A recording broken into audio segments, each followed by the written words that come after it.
With extensive experience in the resource and construction sector, and currently the managing director of Connecting Industry, we have Kieran Moran. How you going, mate? Good yourself. Good. It's good. So you've been busy lately, meetings and all these people coming from Japan, Germany, Netherlands, all the hydrogen meetings. It's a bit on. Oh, that was just an invite by the Department of Trade and Investment, I suppose, with that one where we bumped into each other there. But yeah, well, that's constantly when you're in business. You're constantly sort of having meetings. You try to have them as less as possible in some respects to be able to get the work done. But it's part and parcel of the game when you're in business. And Connected Industry, that's your business going, and that's a partnership from memory. Or Yeah, I have a business partner. He's silent basically at that point, but gives us a lot of advice on the side.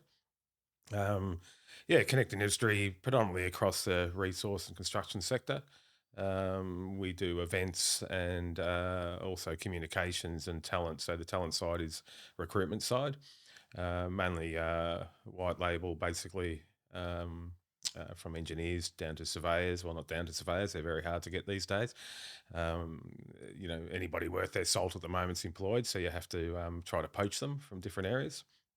Uh, then we got the event side, so we do face-to-face luncheons and so forth, and also we have private networking events as well. And at the same time, we also have online events, so they're conferences and industry updates. So the conferences mainly feature around about six to eight projects. We've done them all over the country, and they're online. And those companies present their procurement opportunities to the supply chain. And then we have the updates, which is when a lot of these companies have announced their preferred EPC contractor. We then have an update about that project. And the procurement is a lot worked out in that respect. The work packages are worked out a lot better at that time. And so we get them to present that to the supply chain again. And as I said, then we have our luncheons and so forth like that. And then the other side of the business is communications, which that goes across the board in a way, not just industry. We've got a number of clients throughout many businesses, and that's pretty much stakeholder engagement and communications. So we do some stakeholder engagement for projects and companies, and that's talking to the community for them, with the media, government, and working out their communications from the top level right down. And that could, when I say right down, that could be just media releases, even capability statements, and even down to their social media. And like I said, so that's sort of across the board in the respect of the different companies that we work for there. And we also subcontract out to other companies in Queensland, New South Wales as well, when they need people on the ground in central Queensland. yep. So pretty much to cover it as a broad, looking over it as one, it's just a massive networking system, and also just helping people, connect with others and get into the industry, get into the mines.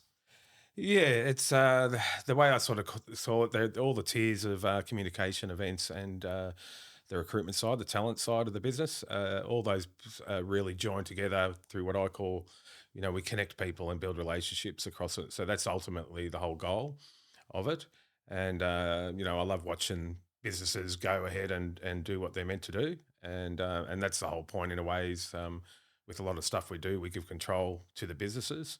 Try not to take it away with them, teach them how to do stuff on a number of different occasions, just like I have people teaching me how to do stuff in some respects. And yeah, so we have about 33,000 or so subscribers to the business, which pretty much sells a lot of our events and so forth. And a lot of followers also on social media, predominantly LinkedIn. Facebook isn't really our market, but we use LinkedIn quite well. And that's where, at the same time, a number of tiers around the business to feed into the business. So, from podcasts, we do what we call LinkedIn local events in Gladstone and Rockhampton. And those events are pretty much some of the biggest networking events for the region. And that's just any type of business can come along to them. So, we create a number of things sort of around the business that feed into the business. And I've been doing that for years now. And I remember, I think a couple of years ago when I was doing this, I go, why the hell do I do this? Because you got to you come across that sometimes when you're in business is why the hell am I sitting here at 2 in the morning, 3 in the morning sometimes, or on a Sunday, or just an hour ago, as we're recording this on a Saturday morning.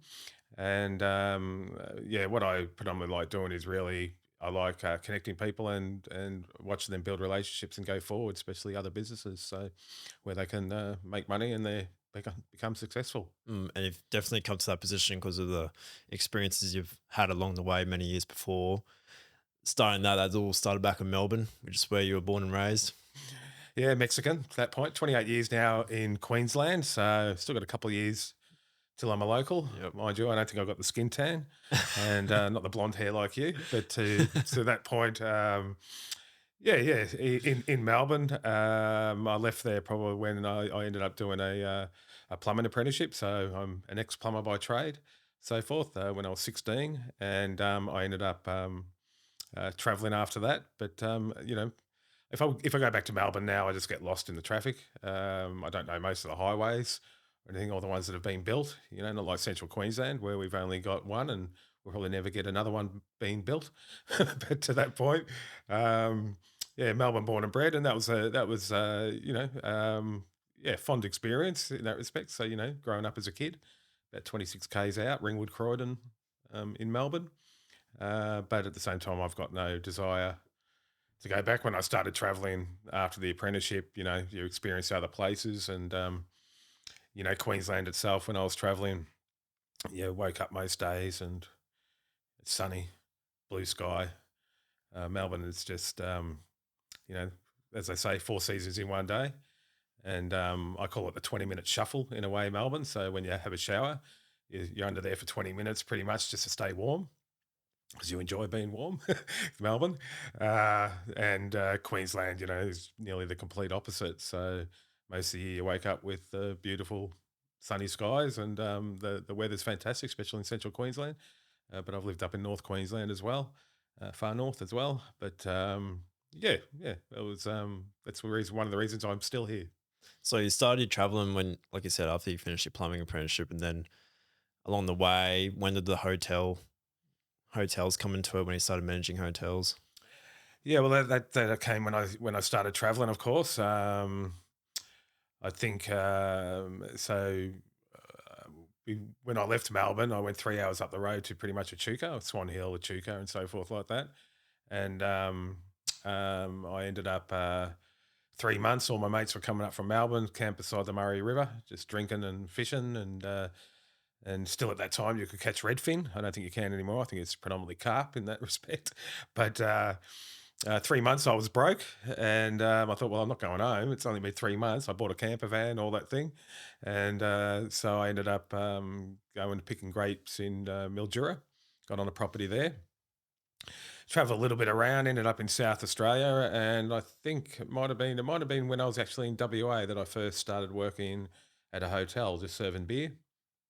Uh, but then I ended up duty managing, and believe it or not, from WA we went over to Tennant Creek in Northern Territory, and so that was a long drive. But and that's where I started duty managing, and then I ended up managing, so forth like that. And yeah, that was an experience within itself. And I ended up going to a number of different hotels after that as well, and still did it now and then over the years. Well, they were initially calling you up to come fix up their problems.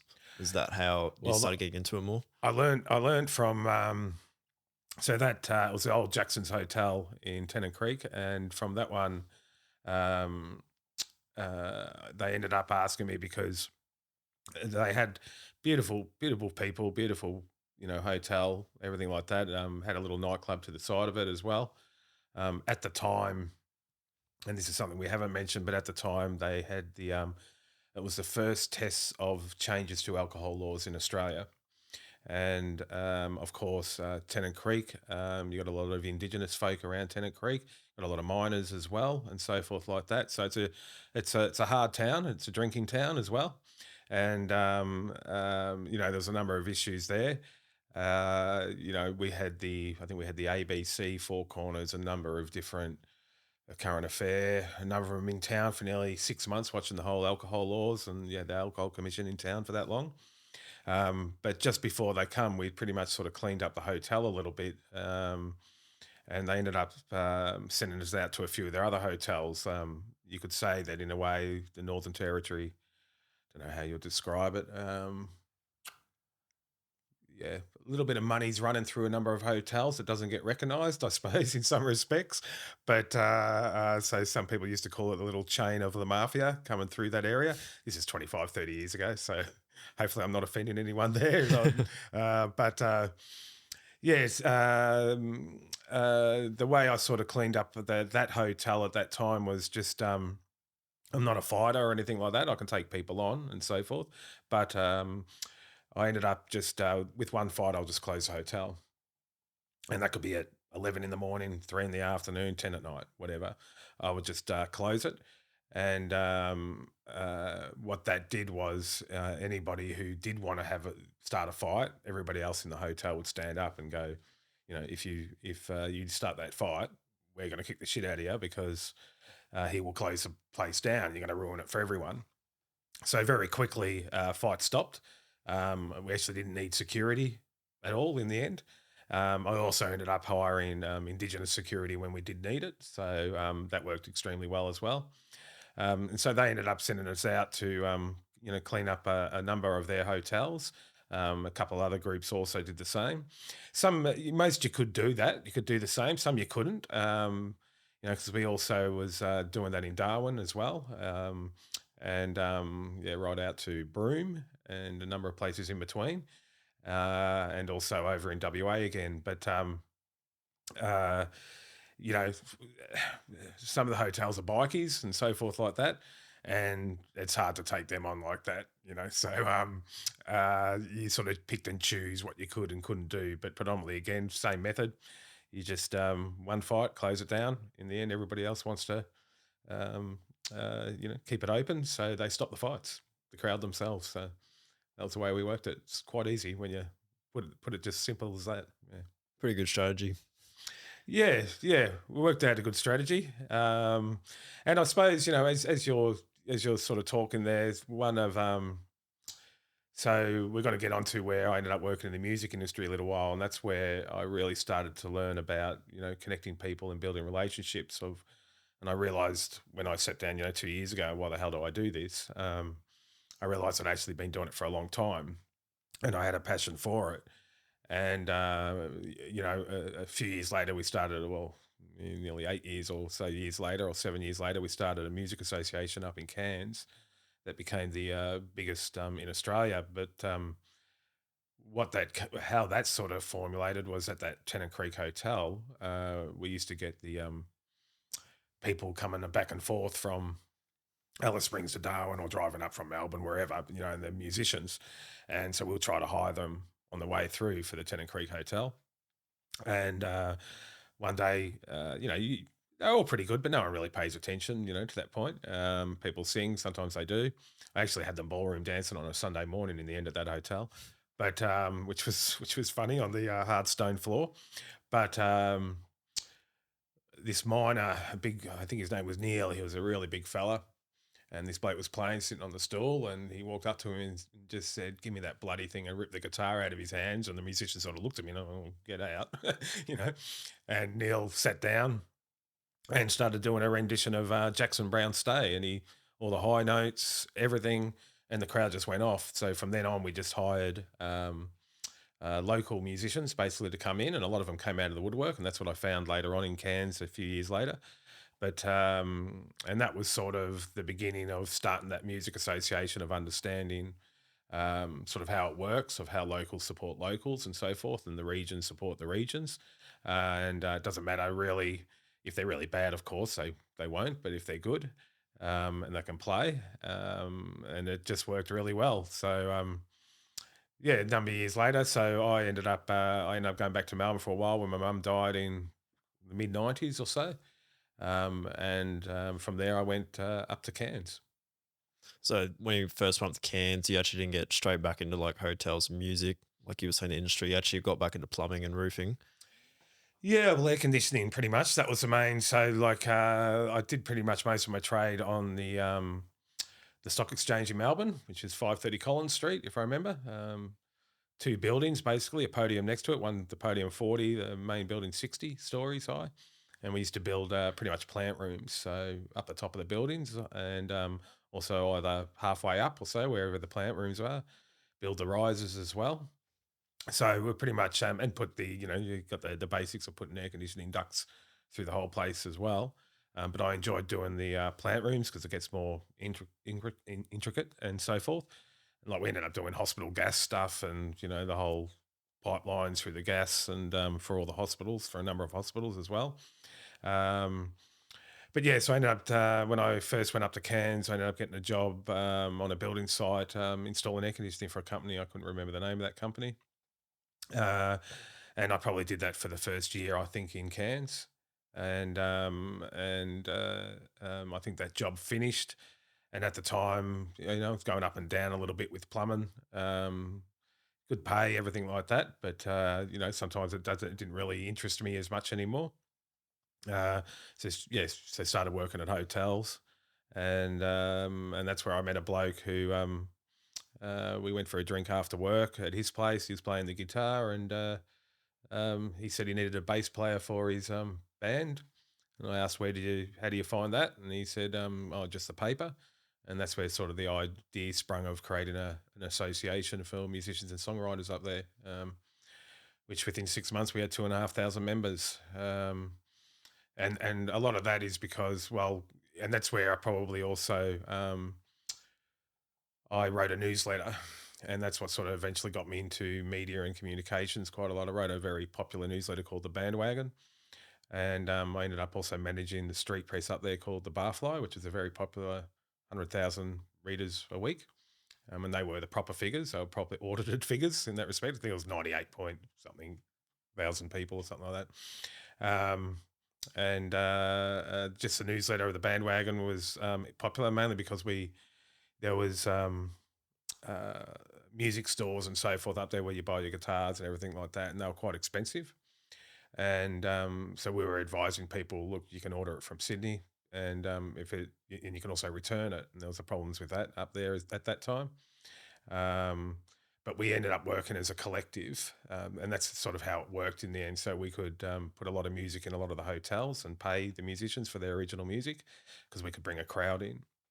And so the hotels were more than happy to do that, and ended up creating with the council up there the Cairns Music Festival, which was huge in the first couple of years.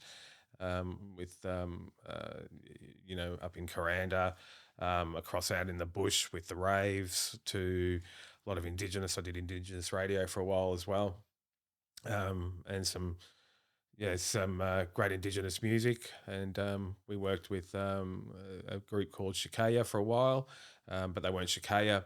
This was before they became Shikaya. Before I don't know. The bloke up there was, and this isn't no kudos in that respect. Oh, I forget I can't remember the Andre. What's his name? Peter Andre. I think his name was. Yeah, Peter Andre. So if you want something that's extremely pop and probably a little bit, I know, cliche, that was Peter Andre, and he managed him and that, and so he ended up taking the girls over, and they ended up playing with Madonna and a number of others, and had a couple of songs go to number 2 or 3 or something like that. Yeah, and then as I said, so the Indigenous radio, then that brought us to where we did a major festival on Palm Island. And you kind of brought up their reputation a bit because for some years they were known as the worst, I think the worst place outside of a war zone in the world, most violent. Yeah, in '98, the Guinness Book of Records had it the most dangerous place to live outside of a war zone. So as I was doing the music things then, we were approached by a counsellor at the time called Robert Blackley. Hey, Rob, if you listen, you're most likely not. I think he's he's a doctor or a medical person now. But he was a counsellor on Palm at the time. And he had a son to Simone, who was one of the girls from Shikaya. And they weren't Shikaya then at that time. But he wanted me to, they have a spring festival. They've had it for a number of years, but he really wanted to put on a really big one. And so he approached us, and during the Olympics, we put on a huge, we had pretty much the top Indigenous musicians from around Australia, and also locals from Darwin to um, North Queensland.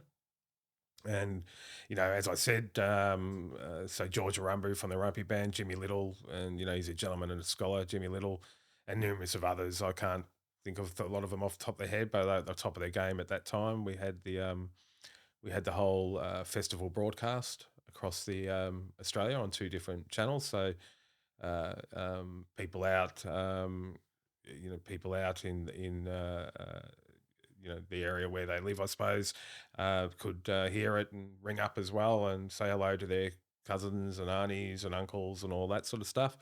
But yeah, and a lot of people were saying to us it will never happen. So even 2 days, 24 hours before, even when they could actually see all the equipment arriving on the barges, you had to time it all with the tides and everything like that. But it happened, and it was pretty much. I'm extremely proud of that event, because a lot of people say it wouldn't have happened, but for 2 days, and it just absolutely went off. But it was a great event, but a lot of people don't realize some of the reasons you put these events on is for the after, what happens after. So we tracked it to the Premier. It was the first time the Premier ever stepped foot on the island. We got world media there during the Olympics. So I never saw anything of the Olympics. I saw some news on Channel 7. It might have been Channel 7 actually, but I was living on the side of the island where you could only pick up one or two channels. I think it was ABC maybe.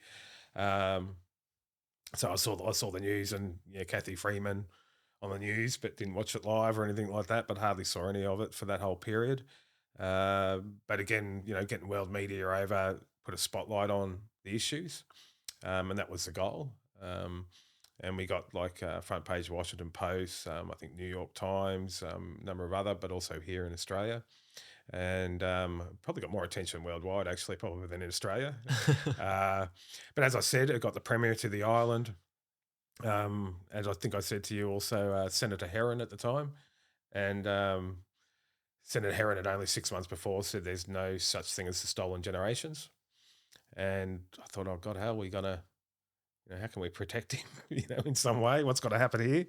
But he was extremely welcomed because he grew up himself in Townsville, as far as I can remember, and so he was playing football there at from the age of 16, and when he got up and did a speech, he thanked everyone and said, but he said he had a relationship with Palm Island for a long time. Since he was age of 16, he came over with his football team and played the Palm Islanders. And when they sat down before they played, they noticed that all the Palm Island boys didn't have any boots on. So they thought they should keep it, weigh it up a little bit. And so all his team ended up taking off their boots, not realising that the oval was covered in bindies. And of course, they lost because you had the white fellas just jumping up and down and dancing and couldn't run basically across the oval, and the Indigenous boys just straight across the oval and basically kicked their asses. So, and that was a story that Senator Heron said at that festival. Yeah, it was. A lot. It was, and part of it, as I said, the after effects were through the premier coming there, and we had a number of different politicians and so forth coming over there. We ended up getting a extra wing for the hospital approved and built.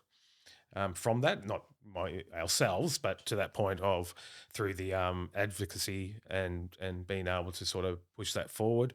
A youth centre as well was built beforehand. That was at the back of the oval, so the musicians could store their equipment and so forth. I remember a fire was lit under that. I just remember that a fire was lit under that one night. So trying to save all their equipment. I think it was on the first or second night. Oh, far out. Wasn't bad in the end, but yeah. And so when you put on an event, especially like that, it's attracting the right people to be able to achieve a number of different things over the next year to 2 years. And yeah, it was a great event. Definitely one of the best things that's ever happened to that island. Like, it's probably, how's it? Do you know how it's traveling today?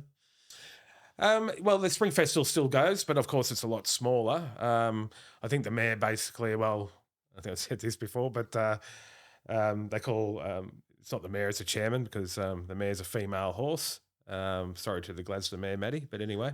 Uh, uh, so yeah, well, politics is politics. I think within about 4 or 5 months, the mayor, the chairman, was ousted, Robert, um, mainly in regard because they had issues with the festival and the amount of money that was spent. Mainly because some councillors stood up and said that it's not accounted for, but it all was. It was all in place and it was all there. So it just ended up being politics in the end. But the outcomes were, you know, um, extremely good and we got the pictures. I got a big poster on my wall signed by all the musicians. But you look at that poster, and you've got some of the little kids dressed up in, traditional Indigenous gear and so forth. And they're beautiful pictures. Because I got a really good friend of ours who has he wrote for the Koori Mail and a number of other different Indigenous publications, came over as well and did a lot of stories and liaised with the media pretty much for us throughout the whole period and took some beautiful pictures. And just the reason I mentioned that is, those kids now would be, 30, 35 years old. And I probably still remember that event because these were people, I'm trying to think, Nocturnal, I think, was an Alice Springs band. They were doing sort of heavy metal, hip hop mixture sort of stuff. And they were a really great band. And so, a lot of these kids were seeing their idols and people. And another story there was so there was a group up in Cairns called the Pad Boys, Indigenous fellas, and I didn't realize they actually came from Palm. And uh, so we had the first night was the locals, second night was the Australian Indigenous acts, and but when the Palm Island boys got up there, I remember like Jimmy Little, when he was playing, he got some clapsticks thrown at him by this fella because and the fella was getting upset because all the girls were dancing up to Jimmy up on stage, and one of them was his wife, and he got really upset at Jimmy and it hit his guitar, and Jimmy basically said, "Why don't you come up here and do that to my face because I can't see you with the lights and stuff like that."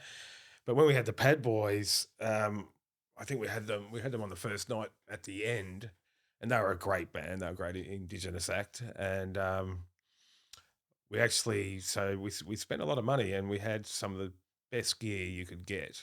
So the sound equipment and everything, all in front of the stage. We put up a wire steel fence or whatever, the what do you call it? All that, fence up there anyway.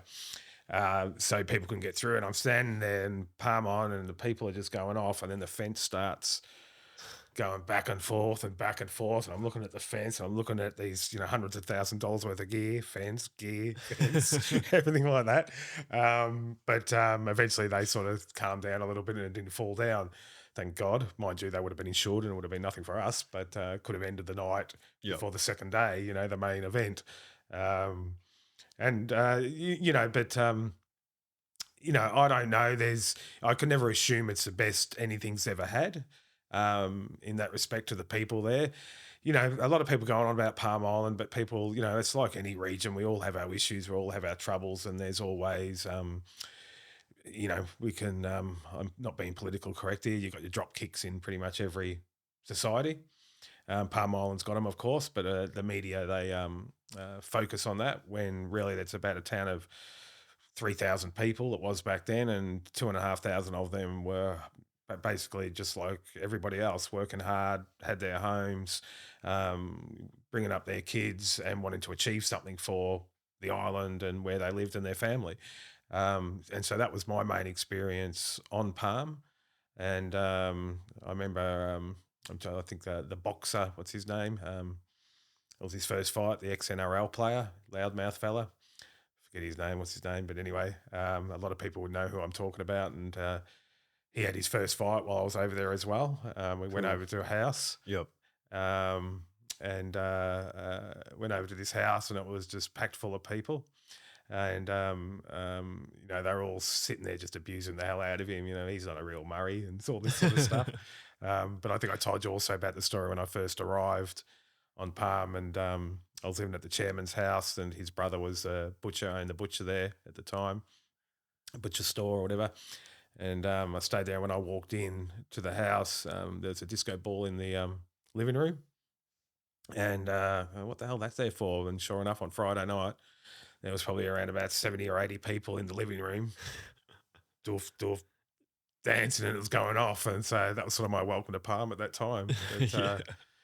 and I also told you the story about a couple of years later on the news, Russell Crowe was bringing his band 30 odd foot of grunts, and he was actually standing on that youth centre at the back of the oval that we got built.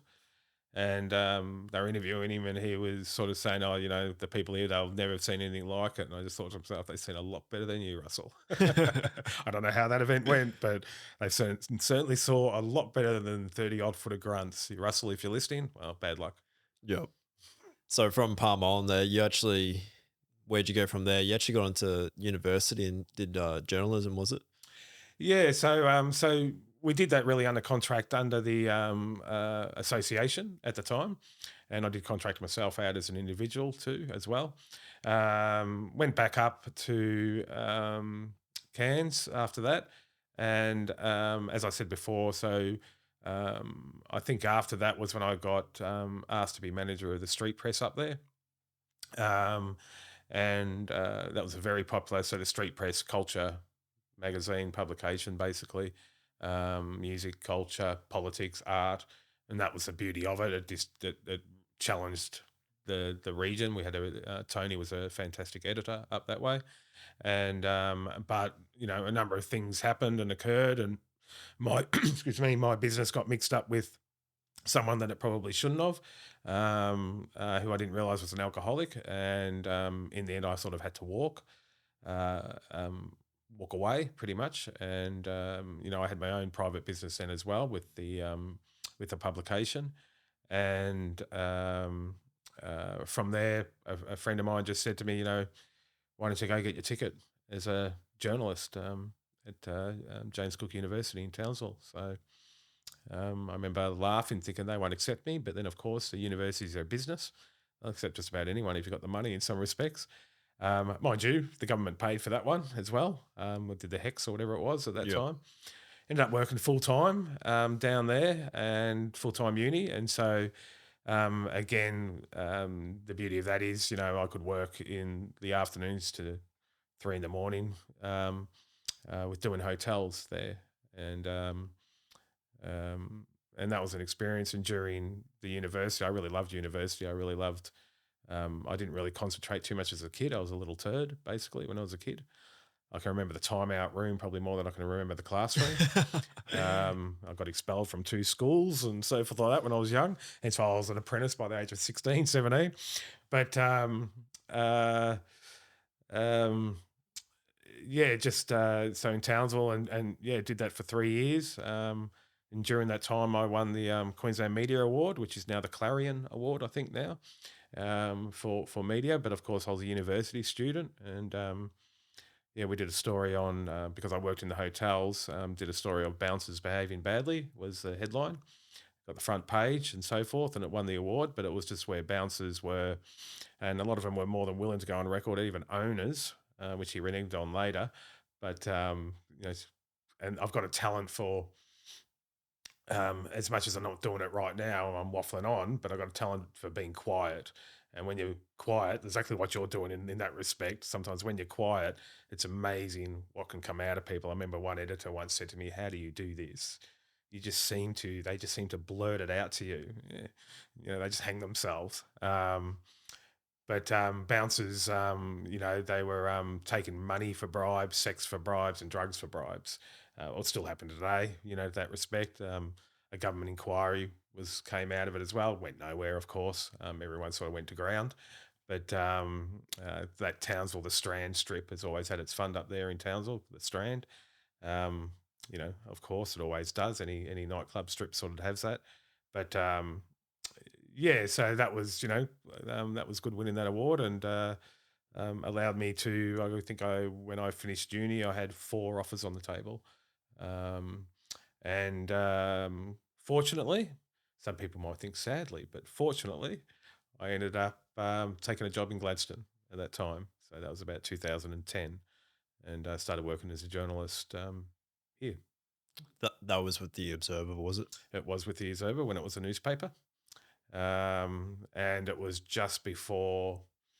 It was just before. I was probably 8 months, 6 months before all the LNG was starting to go through the process of their approvals, and we ended up the paper ended up winning a number of awards for what we sort of did in that area.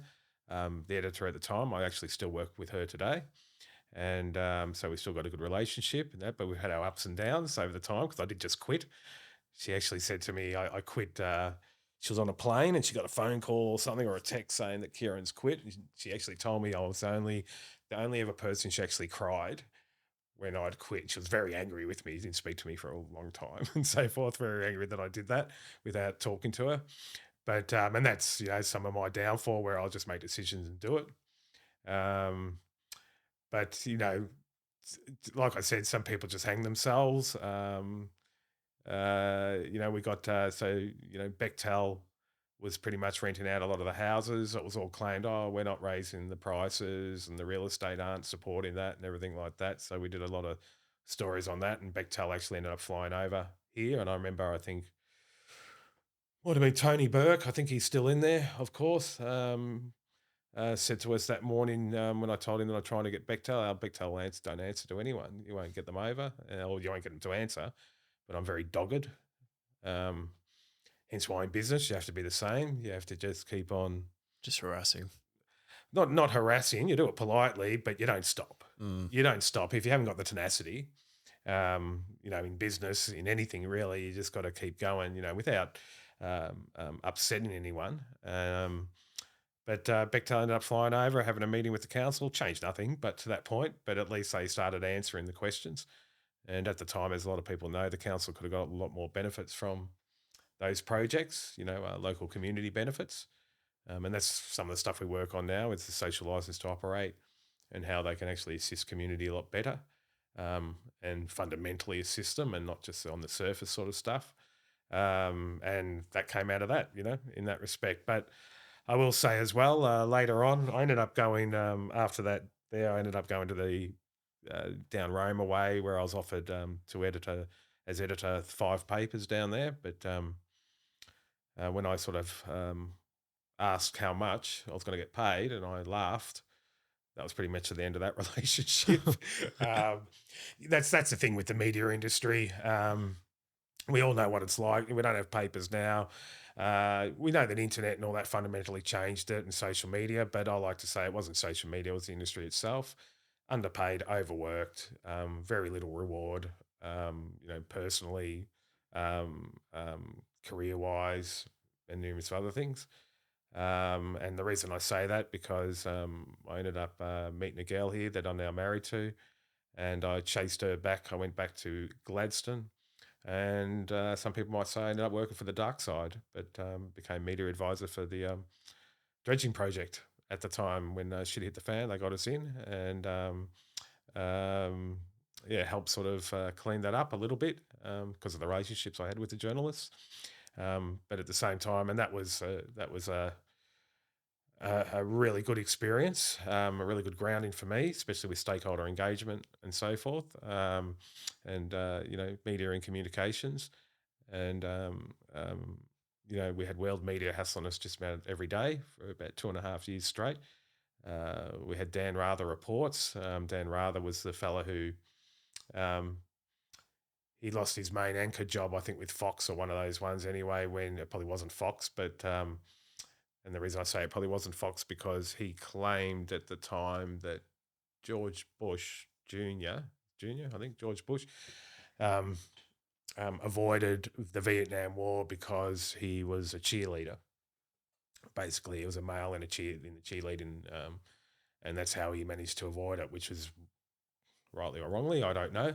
But he ended up losing his job. So you had some of the top media people from around the area, around the world, sorry, hassling the project. But what's come out of that project now is, like it or lump it, but, we had two We had two floods, uh, and always like to say that the time that the fish were getting sick and everything like that was um, it actually started before the main dredging started, and that's been proven time and time again. Um, and But I know that's a big debate here. Could have been done better. Definitely, the whole project could have been done better. But at the same time, what people like to try to blame it for a number of different things isn't really the reality, and that's what the science has always shown and still shows to this day. And so again, I learned a lot about that, but I also learned a lot about how politics work, especially with all the parties. Of course, we had the Greens in town and so forth like that. But one thing I always noted was they would hold up the reports that were bad, which we published ourselves in that respect, a lot of the reports, but they wouldn't hold up the good ones. And when there was a bad one, they would hold it up, and when there was a good one, they wouldn't. I said, "Well, how come you're holding up that?" And they said, "Oh, because you paid for it, but we paid for the bad ones as well." So, if you know what I mean, it was just to pick and choose and so forth. So, I support that. The environment has to be looked after better, and we have to. We got enough. We're working climate change, deny it or not. It's just the way the world's gone. But at the same time, one of my puns that I've said for many years now, it's not until we get facts on all sides that we're going to be continually kept in the dark. That's the pun for coal or whatever, or renewables or whichever way. But people pick and choose what they like to believe and see and support, and that includes the political parties and that includes big business. So the reality is right out there, but it's hard to find. It's hard to find the right people who are writing the right stuff, and they're not biased. They're just trying to find out the facts. But again, the reason I go on about that is it just gave us a really great grounding to move forward. But I ended up working for the Department of Science after that, the minister, and then I went back to journalism and ended up chief of staff up in Mackay. I ended up working for Fairfax and News Limited in New South Wales as well, and ended up in Mackay as chief of staff, and then came down back to Gladstone in 2017, 2018, 17, I think. Yeah. So a lot of experience, and like you're working for the government there, going through cleaning up a lot of businesses. Was it businesses you were cleaning up, or more so like you had the dredging project? That was one cleanup that you did. You also did some work at the port, or am I Well, that wrong there? was that was pretty much with the port at that Okay. time. Yep. So the Department of Science, oh well, yeah, the Department of Science, what they weren't utilising. So you'll put out a media release, and hardly any media would pay attention or come. Mm.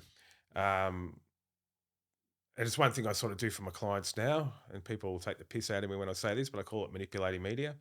There's not enough journalists out there anymore. So if you write in the style or create a news report on film or radio, you can pretty much send it to them. And if it works and fits their criteria, they, you know, will deny you. But at the most times, if it's a decent enough news story and it can grab an audience, they will run it.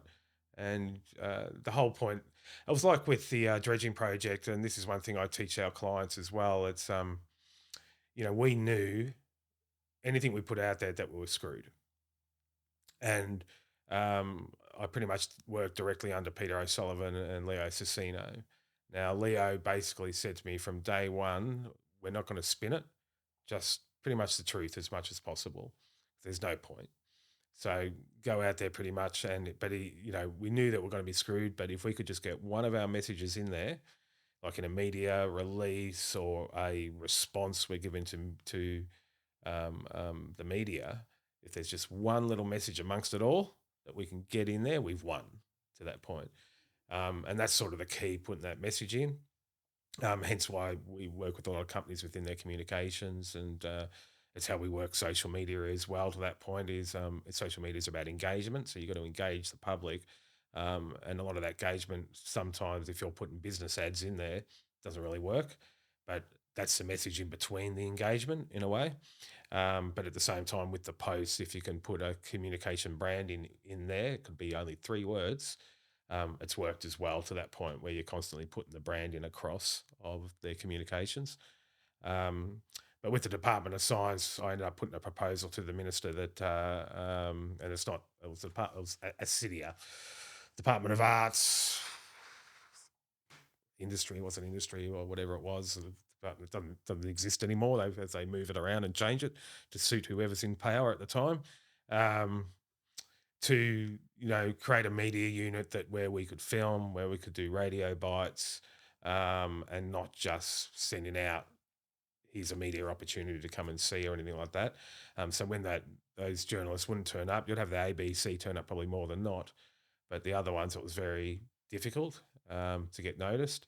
And so the whole point was to be able to create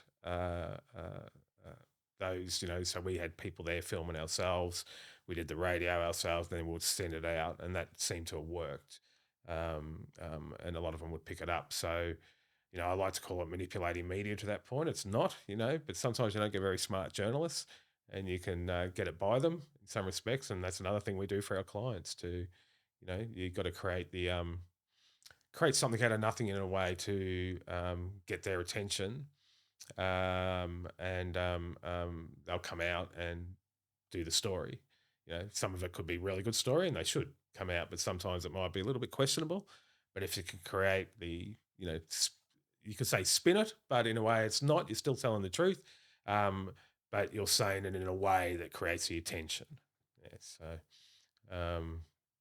and that's as an ex-journalist, that's what you try to do, because if you haven't got them within that first sentence, really first line, you've lost them. So that's sort of some of the skills that I learned, and still apply that today. I guess what are your thoughts on like the mainstream media, like your Fox News, your Seven, your Nine? Because I know, especially after COVID-19, like a lot of them lost their reputation as just bullshitters, really. Yeah, America is screwed. We know that. You got the left and the right. The more that Murdoch wants to bring that to this country, like Sky News and stuff like that, I'm not saying there's nothing wrong with it, but everything's skewed these days. It's like an ad within the news in some respects, and news is news. It's meant to be. So, I used to love journalism. I used to watch all the news programs. It's like my experiences with Four Corners. So I've done a number two or three stories with Four Corners. I watch them skew it to their own thought patterns, and as an ex-journalist, that's easy to do.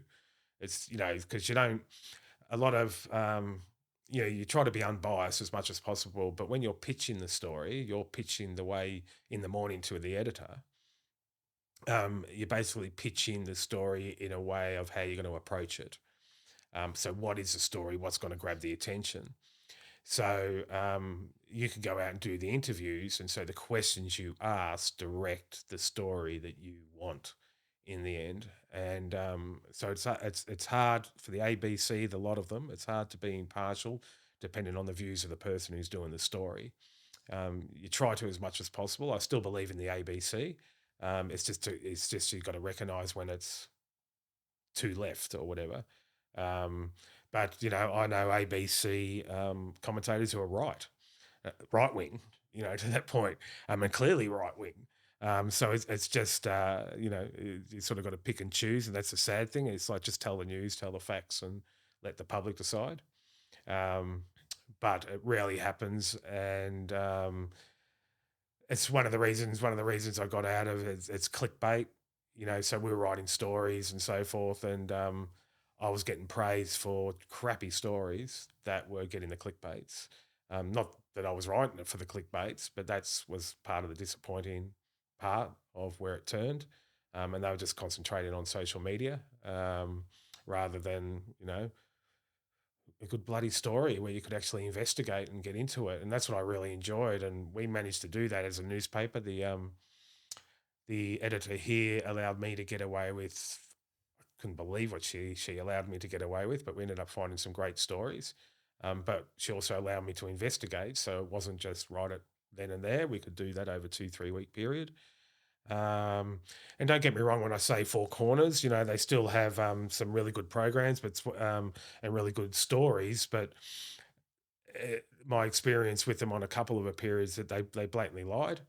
And music as well is a telltale sign of what music is used. Mm. The Dredging Project was a classic. With that one, you would have, you know, the Great Barrier Reef, or pictures of the fish, in which the Great Barrier Reef is 50 bloody kilometres out to Yep. that point. Mind you, water travels, but Mm. and that would be ding, ding, ding, ding, ding, beautiful music. Then they'll show the dredges, and it'll be Jaws. Earn it, earn it, earn it, earn it. And that skews it within itself. The atmosphere that you want to create around a story, the imagery that you want to create around a story, you form an opinion right then and there. And they also just did an interview with this so-called bloke who claimed he was a scientist, but he would not get nothing peer reviewed. Nothing. Nothing would peer reviewed because he knew it would be thrown out by every other scientist, basically. And it was a peanut bloody. Anyway, the credentials just weren't there, and all the media were holding him up. It just, if you're not going to get yourself, your, your stuff peer reviewed, which every scientist has to, if you're going to put it out there, for their scientists to go true or not, or bullshit or not, or really you haven't had to look at enough data, or you've done you haven't investigated this properly enough to get that conclusion. That's the norm for the scientific community. And again, the media just ignored all that, and Four Corners ignored all that. Didn't tell the public about that. So media it's evolving. If we start moving towards the divisive, and which we are, God help us all to that point. And one thing I like to say, I've got a new employee, and I forget what I said to her exactly, but I just said to her, I think a couple of weeks ago, I guarantee you, turn on the news at 9 o'clock at Channel 9, uh, Brisbane News or whatever it is, because we don't exist in their eyes, but Brisbane News. I guarantee the first or second story will be of teenagers on CCTV camera robbing a house or kicking down a door. Sure enough, that night, that's exactly what it was, and it will probably be tonight as well. Yep. When, I watch all these people get upset, they bring this stuff into people's homes. I try not to, in business, you've got to be as positive as possible. I try not to watch the news. But one thing I like to say is the people who get upset and round it up and this and that and get angry, really, what effect has it got on your life? Is it coming in, you're bringing it into your home. If it happens or not, it's no real effect on your life. Okay, sure, live in fear if that's what you want to be. But at the same time, people take all this stuff on when really they just don't need to. It means nothing half the time in the end. 24-hour news cycle, it's disappeared. Yeah, sure, you might, want to get a stronger front door maybe if but I know things happen in the Gladstone region and so forth, but I've never had any issues. I live in Clinton, just around the corner from where you are, and I get told about the meth heads and stuff. Frankly, I don't see them.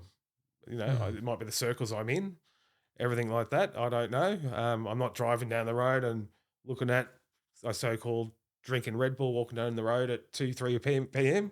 That's so-called the story.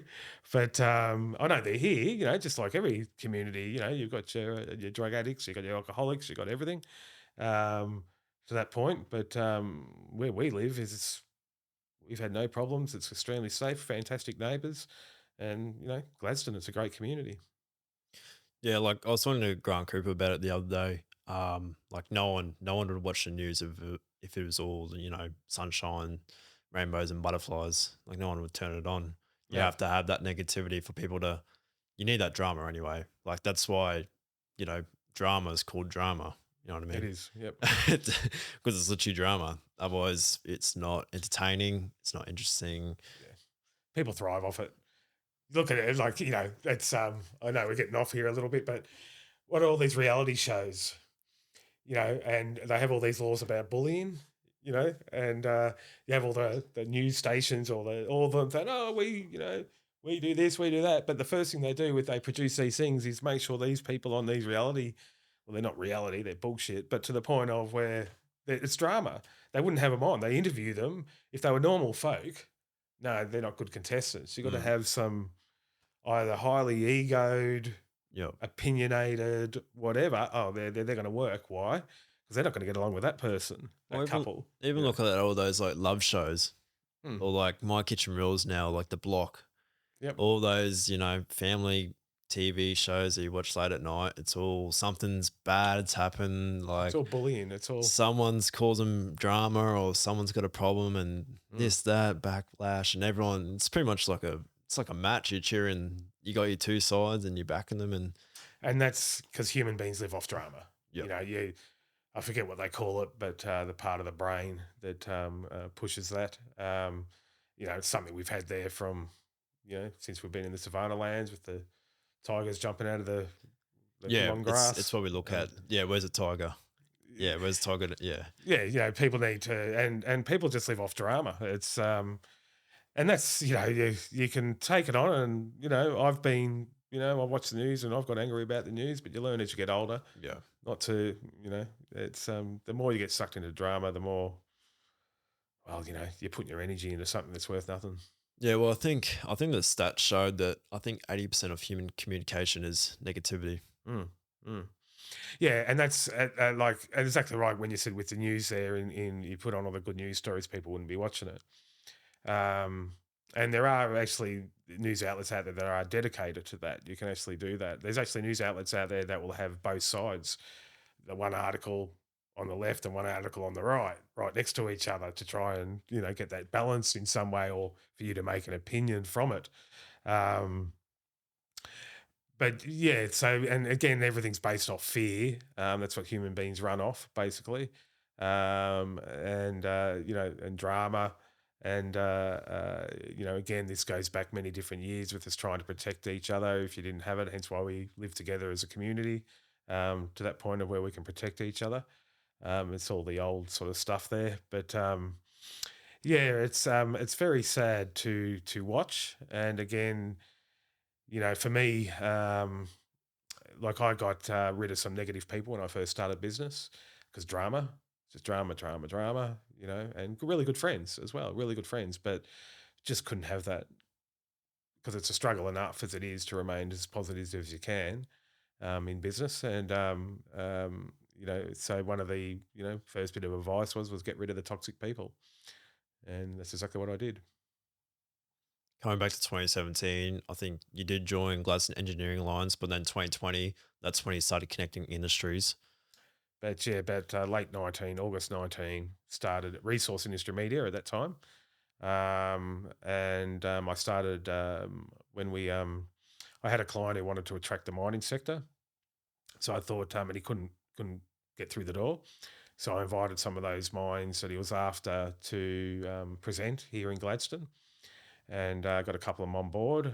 We had the sponsor night beforehand, and he ended up, basically getting drunk with these gentlemen and having a good feed, and ended up getting the contract with both of them, Yep. two separate mines, and that's how sort of the events, luncheons, and so forth started. They were breakfast at that time, but I ended up calling them Connecting Industry Events, and the Connecting Industry brand became stronger than Resource Industry Media. It sort of encompassed a lot more to that point, and so we changed the name to Connecting Industry probably 2 years in. It was probably only 2 years ago, really, that we fully fledged that brand, which we've trademarked as well. And um,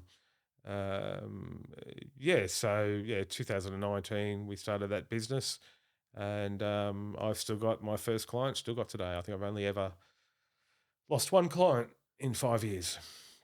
And that was purely just due to the fact that you just didn't see yourself in a situation where you could help them really. Well, I could help them, but they that client, well, like, we changed the name of the business, changed the logo, everything, made it encompass a lot more for them. Yep. I just think they just couldn't afford it, but they just wouldn't tell us in the end why. And I actually saw that person, that business. It was sort of my community work. I did hours for nothing, and so it was very disappointing, especially when you couldn't get told. And that's one of the things in business. You try to do the right thing as much as possible. Things work, things don't. Always keep the relationship and so forth, with those people, but that they haven't spoken to me, and I thought we were friends. So it's, again, it's more on their side. That's what, it's more their shit. To the point where, like, fair enough, if you want to go, you want to go, but do it amicably. Mm. Like, speak to us, let us know why. To that point. Um, It's like just what coming into my head then. My mother and father divorced in around about 86, 87, I think. And my old man still to this day doesn't know why. So it would have been nice if my mum had actually told him. But, you can guess why and everything like that. But at the same time, he was never actually told. So same thing within this, because business is small. It's a small world. You're going to bump into them again and again Hmm. and again. You can either avoid them in the street or at least try to do it amicably. Like I told you about that editor, and when I quit and so forth like that. Um, we've had our ups and downs, but we actually still work. I was only speaking to her yesterday. We actually still work together today, mainly because she knows me and I know her quite well. We've gone through our ups and downs, but that's how you can, and it's grown into a great business relationship between us. We work together on a number of different things, and that's, you know, that's the possibilities that can come out of a nightmare. If you still treat people right, realize your own mistakes, apologize, to that point, and sincerely apologize. Those relationships can grow into something that you never even thought of, and that's how opportunities happen in a way. So, um, we did. I think we did two events in 2020. Then COVID hit. So I was only 6 months into my business. COVID hit. What are we going to do? We had two events lined up, just breakfast. I took them online. They went well. I think we got 60 to 70 people just on Zoom. And, COVID hit. So rather than the bad, we looked at the opportunity. And that's where our online conferences started. So I did a first online conference in August 2020. You can actually go onto YouTube. I think it's just loading now, but to that one, I'm putting all the conferences online on YouTube. But I looked at it a little bit yesterday or whatever, and it's like, oh my god, So the first one, um, yeah, it was still good. It still delivered exactly what it was. But I looked at me and sort of went, oh my god, got better at doing it over the period. But in that respect, the reason I say that is, out of every bad or every disagreement or shit hits the fan, it's you can either fall with it, or basically stand up and go, well, okay, what's the opportunity? I remember one gentleman here in this town, one of his major opportunities is the recession, because it's the same as, one man's loss is another man's gain. So rather than looking at the negative, and falling into the hole, go, well, okay, what's changed? What's the opportunity? How can we take advantage of this? And I hate to say it, but this is for a lot of businesses. COVID was a bonus. It really was. We talked about, you mentioned at the start about meetings, attending so many meetings and so forth like that. I didn't have to go to meetings anymore. Didn't go online. My wife loved it to that point of where, we could actually spend time, and that we already both worked from home. So, um, but to this day, God bless the people who passed away from COVID and so forth, and lost their jobs and everything, and all that sort of stuff. But at the same time, a lot of businesses went out and said, "Well, what's the opportunity?" And they grabbed it because you have to, otherwise you're dead. So, we didn't need the events to that point, because our events, we leverage off our events. They don't earn us a great deal of money. We leverage off for the other sides of the business. But at the same time, COVID really sort of pushed it to the forefront. And now COVID's been gone now for, well, still around, of course, but we're not in lockdown period for the last 3 years, I suppose. And they've just sort of gone from strength to strength. And so that's what came out for us. But again, we started these industry updates online with the EPC contractors, another opportunity of looking what these opportunities are and diversify. And if you just staying still and just keep doing the same over and over, that's where you become relevant. You become irrelevant.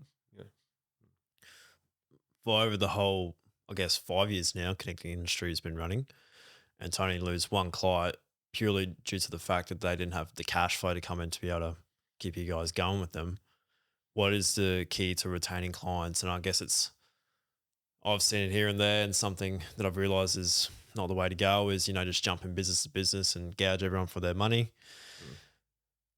The ability to be able to build a relationship with a client and then have work for as long as you can, and like even them referring you to maybe another three businesses, then you get work for them, and those three businesses then refer you to another three businesses. Mm. Businesses like, what is your key to building relationships with clients and retaining them for long periods of time, as up to 5 years, like yourself? Well, the main thing is, like you try to, we're in the service industry, that respect now. People go, um, you know, um, our main goal is to serve our clients, which is completely true. But um, we don't price gouge them. We actually bring a lot more to them. So we mainly have retainer, monthly retainer. Um, we could be doing social media for a company, but then they might need mainly go in and do strategic planning with them first, and so that goes across the entire business. And the strategic planning mainly focus on their communications, but that's from branding to logos to numerous of things, pretty much the whole kit and caboodle, if I could say that. But uh, And the reason I mainly do that is well, for one, it works out exactly where the business is, and we tell them not just yourselves, we ask them to invite friends, clients, board members, whatever, to come in, because there's a lot of different perspectives of how people see a business. I started doing this 25 years ago, and I've watched about three businesses actually collapse. Because the partners already in that business didn't realize that they were actually on a completely different path, not until you start doing some strategic planning. But what it mainly does with those, and hence with you saying retaining clients, what it mainly does is uh, it allows us, for me, to figure out exactly where the business is and put in an action plan of what needs to be achieved. But they understand it as well. They all of a sudden realize, they're looking at it and they go, gee, didn't realize that.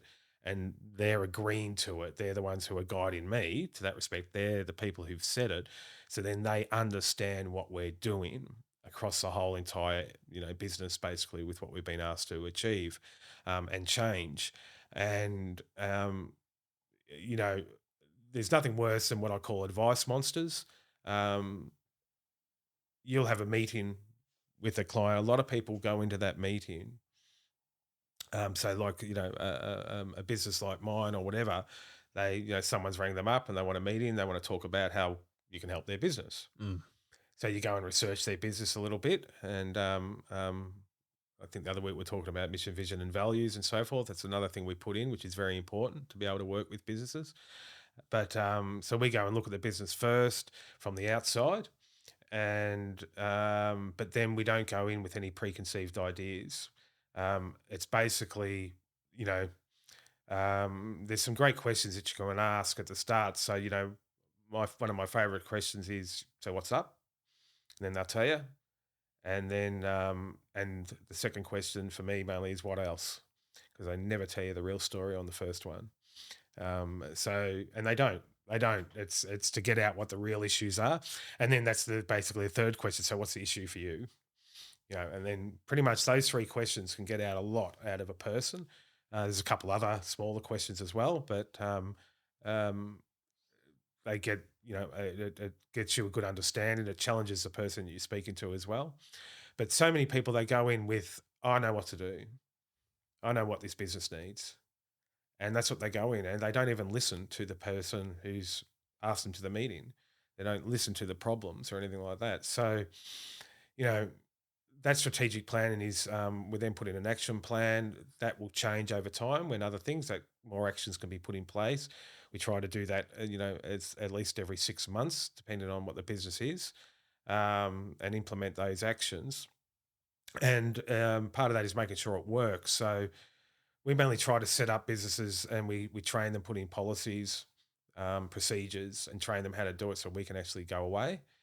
But what we found is, the business actually want us to stay on because we're there at any time that they need us. Basically, when they've got any issues, we're there. We might be we could be, doing news media for them. We could be training them how to network, and so forth. So, what I like to call is strategic communications, being very strategic and how you target. But uh,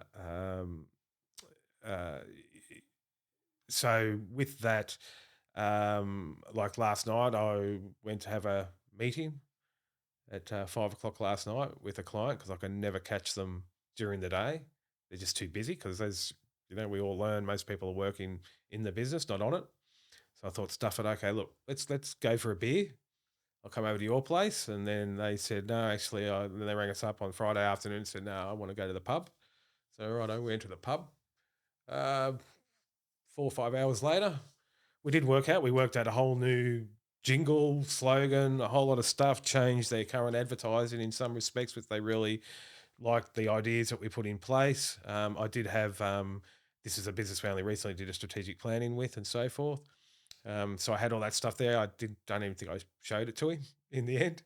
Um, but as you just said before, one of their friends was there, and it's a business, and I've got a meeting with them next week because they liked what we were talking about, and he recommended to her, and haven't got them yet, but that's another client that we'll probably will have, in a different area of business that I haven't worked in before. So, well, not our business, it's a hotel, but I've worked in that before, but not under this business in that respect, and it's a chain as well. But so the it's admit your mistakes as well. I don't. So our packages include a whole lot of stuff, at any time. Basically, if we go over a certain amount of hours, we have to start charging them, which we're well aware of. So we're up front, but what we deliver works, and when it doesn't work, you change it. You don't sit there and go, well, I'm just going to keep on charging them, and not let them know that it works, that it doesn't work, because we do reports to show that things do work. Um, and the reason I mentioned going to the pub last night is that, it's building a relationship with that client outside of work as well, and that's the beauty we've got in small regional areas, and that just builds the rapport and trust. And that client told me things he wouldn't tell probably a lot of people, and did say at the start, this is just between you and me, and to that point. Um, and Classic. it will be, but yeah, the usual sort of thing, especially when they people get a few drinks into them, don't they? But and as I'm waffling on now, you get a few drinks into me, I'll waffle on. But um, and that's the trust, and they become friends in the end. So most of those clients are actually friends with us now. We invite them to parties and all sorts of stuff, not just to be because you're our client. You're actually a friend now to that point. And as I said I also say to them, I know we're friends, but if when we are going through a difficult time or something, I say, business is business, friendship is friendship. um, uh, if you want to move on, you want to do something else and go somewhere else, don't hold back. Don't hold back. Just let us know. That is fine. Because don't just hold us because we're friends. Oh God, how am I going to leave them or anything like that? Business is business, a completely separate thing. I did lie a little bit before. I only just let go. So one person's left us, but I've only let go one of my clients about 2 weeks ago, and for numerous of reasons. It was quite difficult, but I do consider that client a friend. And so I sent an email saying, look, I think I've taken it as far as I can go, to that point at this time. It's very difficult in some respects. Um, they came back going, yep, because they saw it too. They understood it too. Uh, and then I sent an email the next day saying, look, even though business is business, um, because we'd been out a few times together. I actually got kicked out of one of the clubs at one stage with him. Well, I did, and he had to follow in that respect.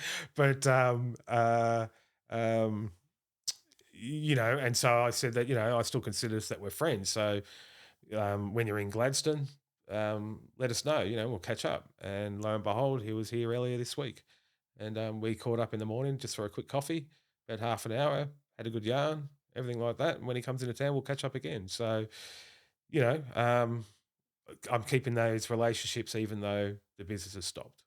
So that's also key.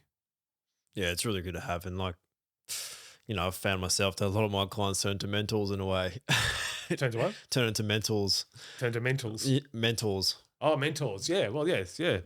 Yeah. Well, that's exactly right as well, isn't it? Yeah. Mm. It's funny how it works out, and I love it. Like, it's cool.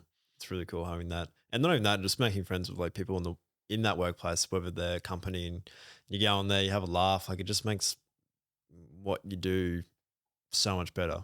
Like, I already got a passion for videography, but having a relationship like that with clients Mm. just makes it like tenfold. Yeah, it is. It's yeah, that trust factor and the relationship building. It's key to the whole thing. And you're not there, it's yeah, you're not there just to trick them, gauge money out of them, everything. But of course, we're all there. We've got to have a living. Mm, You're all there to do it. But some people pretend, it's it sucks, but you can sense out that bullshit. yeah, and you got to read through it. Yeah, It may take time, but you eventually pick up on it, or someone else goes, "Hey, rah rah rah," and it's like, okay, you pick up pretty quick. yeah, and it can be hard for any, if depending on how how big the business is or how small the business is, it can be very hard to service your clients well. Um, and I think I even just sent an email off the other day just to every single one of the clients is, can we catch up? I want to learn how I can service your business better. And even though I believe that we're actually doing quite well with them, but still making sure that, and so next week I'm full of all meetings that respect every hour, nearly out through 3 days period, just about every hour here locally. And I'm also online as well. I'm going to mix some of the online ones in who aren't in this region. But I feel that we are looking after them. But what that they will come at me, not at me, but they will bring up something that's been on their mind when I do it that way. And again, it just for me, it's sort of again, it opens up those questions that need to be asked, and it also confirms with me that we are looking after the client as well. Those sort of meetings. I guess for businesses trying to get into the heavy industry, into the mines, what's tips and tricks? Say if they didn't have someone like yourself on hand, if they're located somewhere else in the state or country, what would you be if you were to give them like a step by step process to be able to be in those guys' faces and be realized? What would you tell them? Well, there's a number of different ways. I call it the. It depends on what you're doing, what you're trying to attract, and then what you've got behind you. Um, Everything's bound around the relationship building, no matter what. But of course, sometimes you don't have that opportunity. Um, so a lot of times we prepare companies first into making sure that whatever's looked at is right by the other company if they're looking at them. I mentioned in relation, so mission, vision, and values. This is just an offshoot, but mission, vision, and values are very important. Companies want to look for work with other companies that are roughly around the same values. Now, you might have a product that they want or a service that they want, and that can outweigh that in a lot of respects. But again, being strategic in how you do that approach. So, we'll look for certain things sometimes when we're looking at a business to see that they have their, what is their mission? Where do they want to go to? What are they trying to achieve? And again, what's the values basically to see if we can align ourselves with the values. But even if you don't, the whole point is being strategic within your communications to be able to attract them via their own um, um, values. Basically, it's where that one email can really um, shows that you have looked at the company, shows that you have do understand what it's trying to achieve, how it's going to get there, and how you can assist it getting there in that respect. And also when it comes down to the values of how you look after your workforce, your environmental footprint, number of different things, and that's sort of the first area of before you contact, make sure you got your ducks in a row and everything's sort of in place.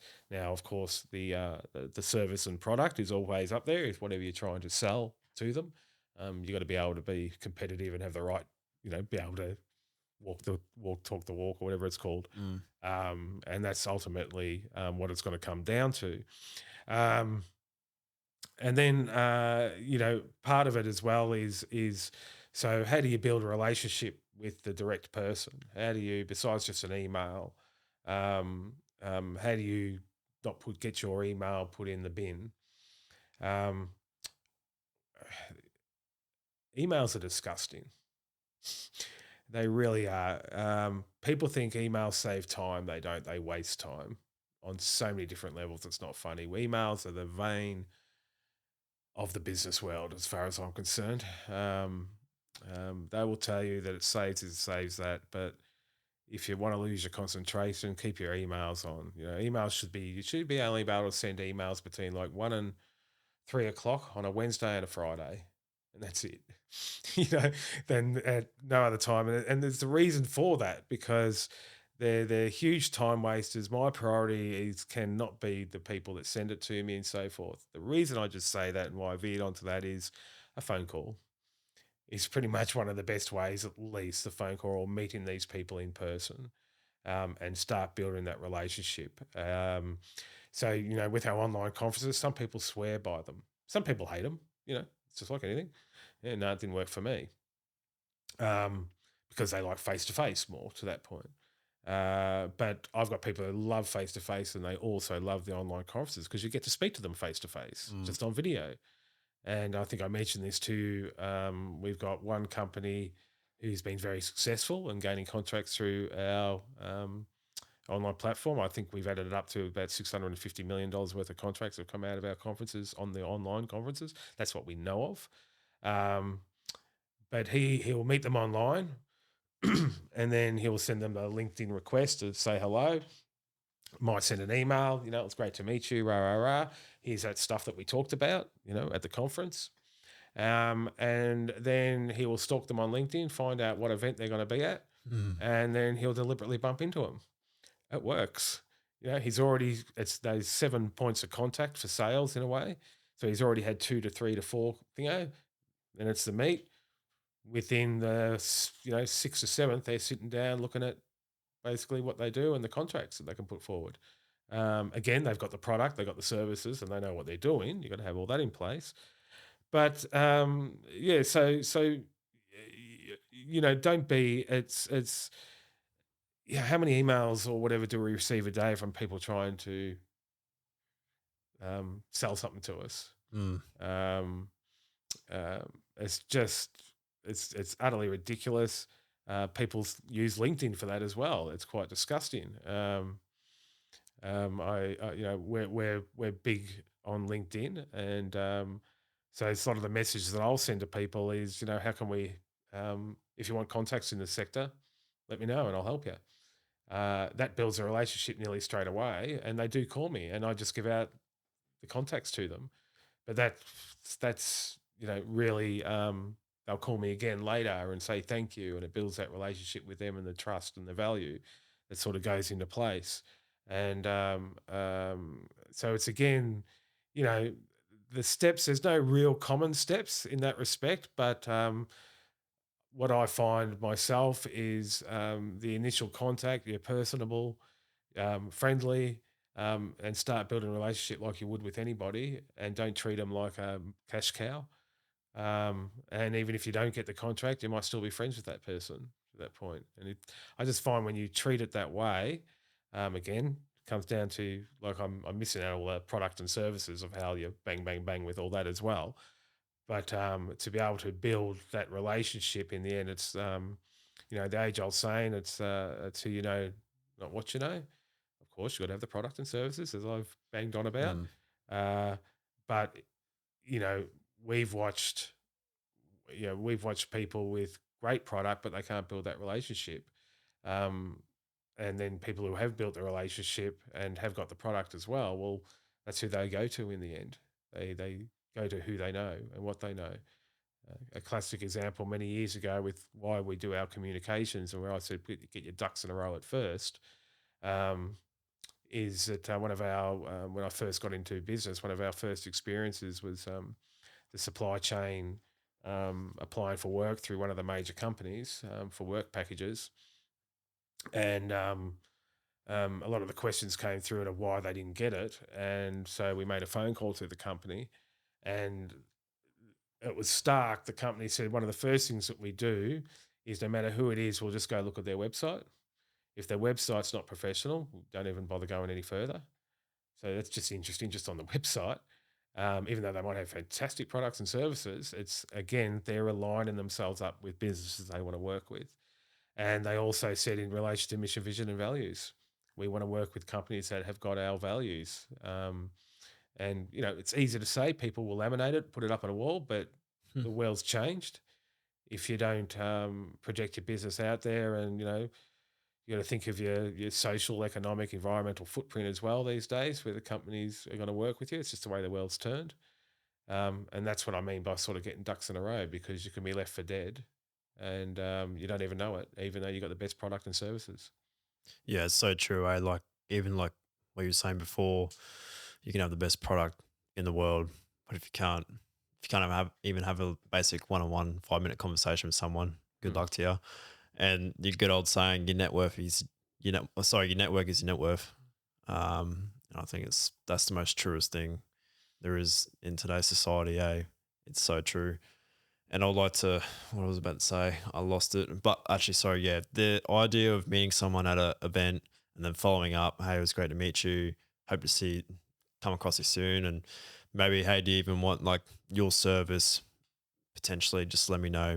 Happy to meet whenever. 9 times out of 10, it always leads to, yeah, I'm happy to have a coffee and maybe talk about that. Mm. And from there, they might, if they don't want your service, they don't see it lines of you, they're like, hey, I might know X Yep. person.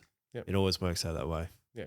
Yeah. It's like, a lot of people will term what we do is marketing, which we do, but we don't in that respect. We do. Um, but the best marketing is word of mouth.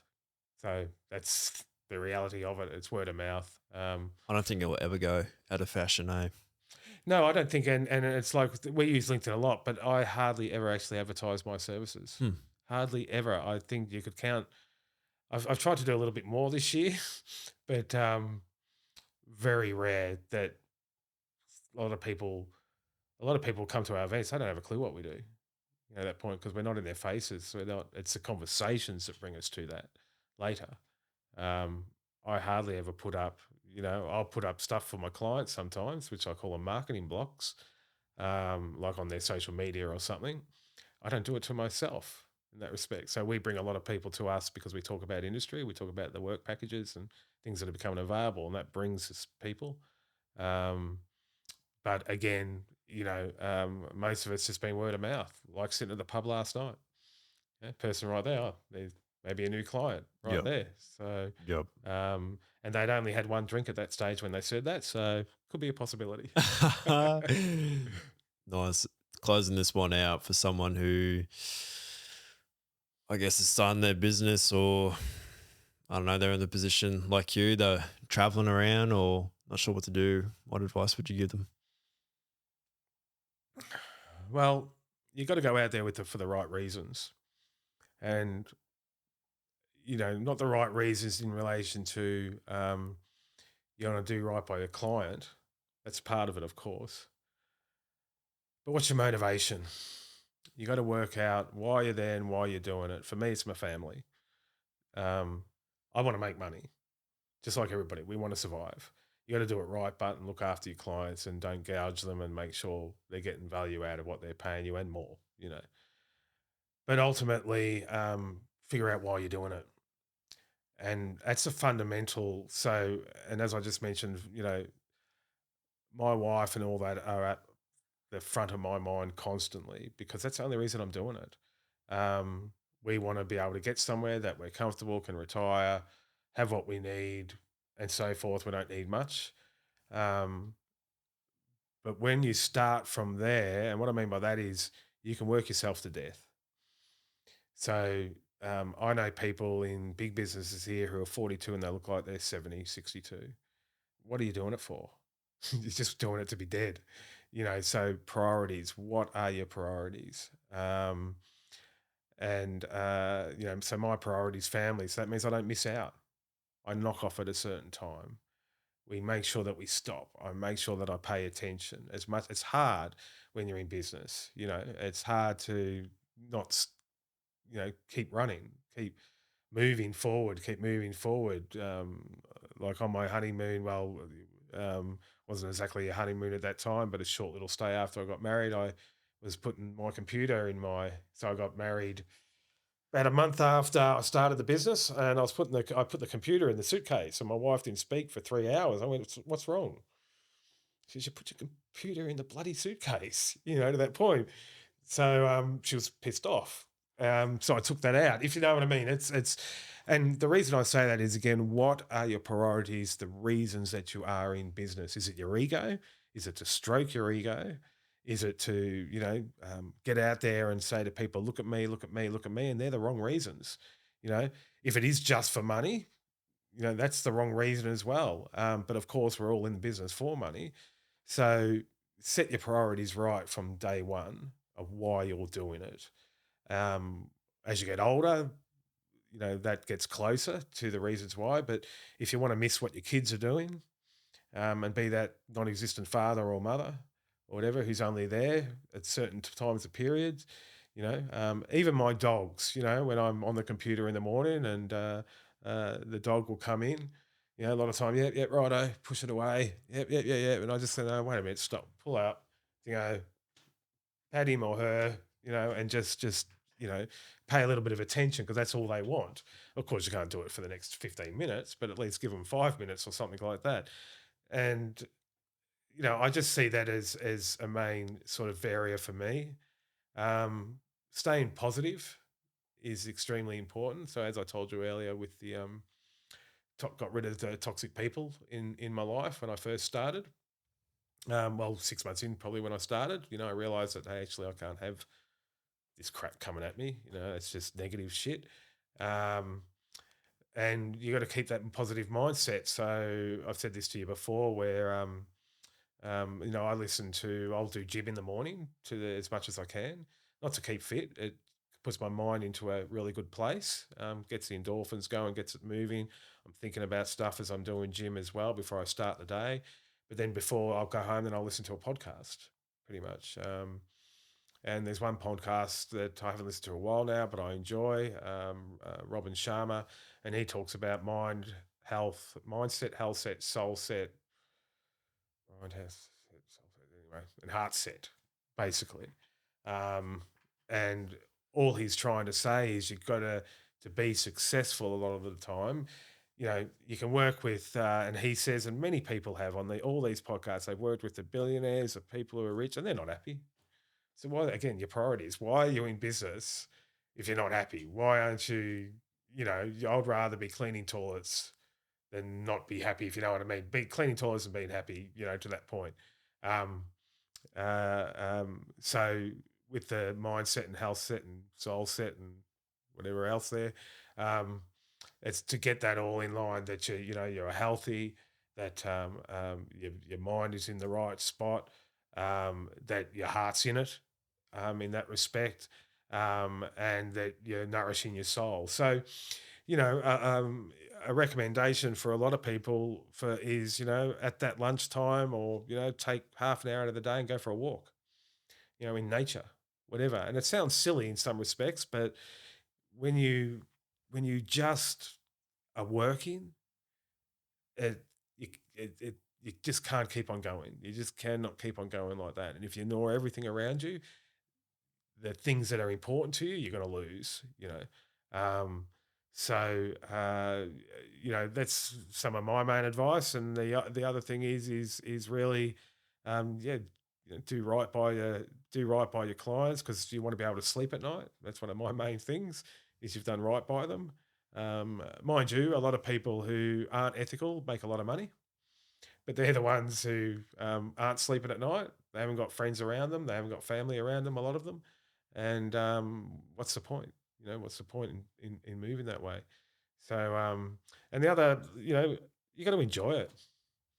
Passionate. You got to be passionate about it. If you don't believe in what you're doing, well, don't do it. if you hate getting out of bed every morning because you're doing whatever you're doing, and that's with Mm. anything. So, do it properly. If you're a taxi driver, if you're the CEO of a Fortune 500 company, do it properly. Look after the people around you. And I think there's some great stuff out there in relation to COVID hit. Um, Companies started laying people off. There was one company, a number of companies did it, but there was one company that really showed it. So the board got together. They said, we're a manufacturing company. There's no manufacturing at the moment. We're going to lay all these people off if we're going to survive. And the boss of the company the owner basically went, no, that's not going to happen. And they worked out a system with all the employees that, look, we're going to go through a difficult time. And I think they did this, my apprenticeship, they actually did this, a company that I was working for did it. So they asked, can people take some time off? So, if you want to take 2 weeks off, take 2 weeks off. If you want to, they basically asked everybody to take 2 weeks off at some stage over the next 6 months till we see where this is going. If you can take 2 weeks off and so forth like that. And what they didn't expect is all of a sudden the employees were actually trading. So the person who could afford to take 2 weeks off took 2 weeks off, but a person who couldn't, they then traded a week. And so they took 3 weeks off, or vice versa, where someone would take 4 weeks off and traded with somebody else. And what they realized, it actually made the money. It actually made the money in the end. And so just a whole different aspect of looking at things rather than, the reason I'm saying that, I suppose, is, you know, that bloke who did that and the positiveness and where he, a CEO is the one who actually is meant to be the one who puts his head to be chopped off, not chopping off other people's heads within the business. And that's a great leader in that point. Um, and I forget why we got onto this part, but to that point, if you're in business, do the right thing, look after your people, and realize why you're there. 100%.